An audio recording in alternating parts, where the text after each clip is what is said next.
ఇప్పుడంతా జెన్‌జీ ఉద్యమం, cockroach party అని ఒకటి పుట్టుకొచ్చింది. అది గూడా ఇప్పుడు పెద్ద సెన్సేషన్‌గా మారింది గదా!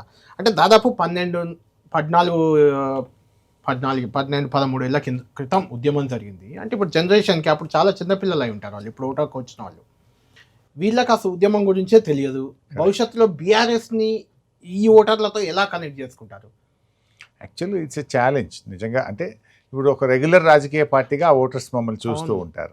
కానీ ఒక ఉద్యమ పార్టీగా, తెలంగాణ సాధించిన పార్టీగా, తెలంగాణ కోసం ఎన్నో త్యాగాలు చేసి మేము పోరాడి వస్తుందో రాదో అనుకున్నటువంటి తెలంగాణ కోసం జీవితాలని, సమయాన్ని, ప్రాణాలని ఫలంగా పెట్టి పోరాడినటువంటి తెలంగాణ గురించి ఈ తరం తెలుసుకోవాల్సిన అవసరం అయితే ఉంటుంది.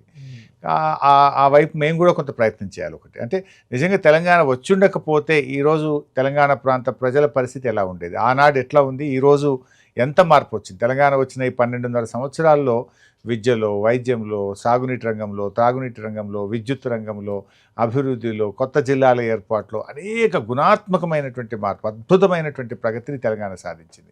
పర్ క్యాపిటా ఇన్కంలో, జిఎస్డిపి గ్రోత్ రేట్లో, స్టేట్ ఓన్ ట్యాక్స్ రెవెన్యూలో దేశానికే కొన్ని మార్గదర్శకంగా తెలంగాణ నిలిచింది. ఒకప్పుడు వెనుకబడ్డ ప్రాంతంగా, ఆత్మహత్యల ప్రాంతంగా ఉన్నటువంటి తెలంగాణ ఈరోజు జిఎస్డిపి గ్రోత్ రేట్లో, పర్ క్యాపిటా ఇన్కమ్ గ్రోత్ రేట్లో, పర్ క్యాపిటా పవర్ కన్జంప్షన్లో కావచ్చు, అదేవిధంగా మిషన్ భగీరథ, మిషన్ కాకతీయ, కాళేశ్వరం లాంటి కొన్ని ప్రాజెక్టులు దేశానికి మార్గదర్శకంగా నిలిచాయి. రైతు బంధు లాంటి పథకం కావచ్చు. ఇవాళ కొన్ని మోడల్గా మన స్టేట్ నిలవడం అనేది నిజంగా చాలా గర్వకారణం. ఒకప్పుడు అసలు ఏంటి అని మన ఉనికే ప్రశ్నార్థకము, ఐడెంటిటీ ప్రశ్నార్థకంగా ఉన్నటువంటి తెలంగాణ ఈరోజు పలు పథకాలకు, పలు కార్యక్రమాలకు ఇలా దేశానికి మార్గదర్శకంగా నిలబడడం అనేది ప్రతి బిడ్డ గర్వించదగినటువంటిది. అయితే ఒక రాజకీయ పార్టీగా డెఫినెట్గా మేము కూడా వివిధ సందర్భాలను బాగా ఉపయోగించుకోవాల్సి ఉండనేమో నాకు కూడా అనిపించింది. అంటే మేము రాష్ట్రం ఏర్పడ్డ తర్వాత కేసీఆర్ గారు రాష్ట్ర అభివృద్ధి మీద, రాష్ట్ర ప్రజలకు ఉద్యమ ఫలాలు అందాలనే దాని మీద చేసినంత ఫోకస్ రాజకీయంగా కానీ లేదు ఐడెంటిటీ మీద మేము చేయాల్సినంత చేయలేదేమో అనేది అయితే నా భావన.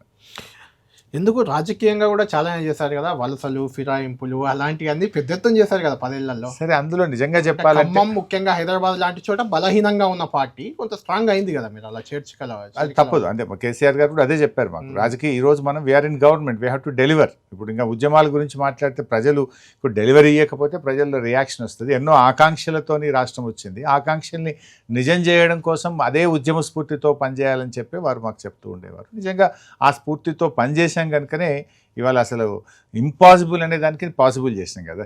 ప్రభుత్వం వచ్చిన 2 ఏళ్లలోనే 24 గంటల విద్యుత్ రావడం అనేది, వచ్చిన 5 ఏళ్లలో ప్రతి ఇంటికి త్రాగునీరు. అంటే